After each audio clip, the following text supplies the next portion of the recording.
आज का विचार 107.8 FM हिमगिरी की आवाज, आपकी अपनी आवाज।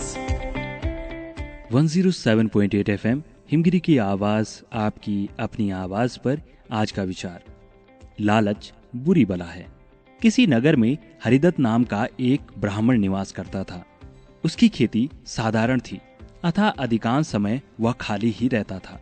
एक बार ग्रीष्म ऋतु में वह किसी प्रकार अपने खेत पर वृक्ष की शीतल छाया में लेटा हुआ था।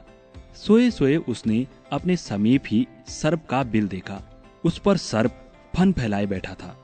उस पर वह ब्राह्मण विचार करने लगा कि हो न हो यही मेरे क्षेत्र का देवता है। मैंने कभी इसकी पूजा नहीं की, अतः मैं आज अवश्य इसकी पूजा करूंगा। यह विचार मन में आते ही वह उठा और कहीं से जाकर दूध मांग लाया।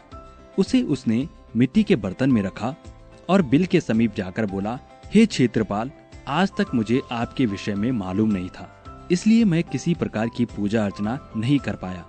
आप मेरे इस अपराध को क्षमा कर मुझ पर कृपा कीजिए और मुझे धन धान्य से समृद्ध कीजिए। इस प्रकार प्रार्थना करके उसने उस दूध को वहीं पर रख दिया और अपने घर को लौट गया। दूसरे दिन प्रातःकाल वह अपने खेत पर आया तो सर्वप्रथम उसी स्थान पर गया। वहां उसने देखा कि जिस बर्तन में उसने दूध रखा था उसमें स्वर्ण मुद्रा रखी हुई थी। उसने उस मुद्रा को उठाकर रख लिया। उस दिन भी उसने इसी प्रकार से सर्प की पूजा की और उसके लिए दूध रखकर चला गया। अगले दिन प्रातःकाल उसको फिर स्वर्ण मुद्राएं मिली। इस प्रकार अब नित्य वह पूजा करता, अगले दिन उसको स्वर्ण मुद्रा मिल जाती। कुछ दिनों बाद उसको किसी कार्य की वजह से अन्य गांव जाना पड़ा। उसने अपने पुत्र को उस स्थान पर दूध रखने का निर्देश दिया और उस दिन उसका पुत्र गया और वहां दूध रखकर आ गया। दूसरे दिन जब वह फिर से दूध रखने के लिए गया तो देखा कि वहां स्वर्ण मुद्रा रखी हुई है। उसने उस मुद्रा को उठा लिया और वह मन ही मन सोचने लगा कि निश्चित ही इस बिल के अंदर स्वर्ण मुद्राओं का भंडार है।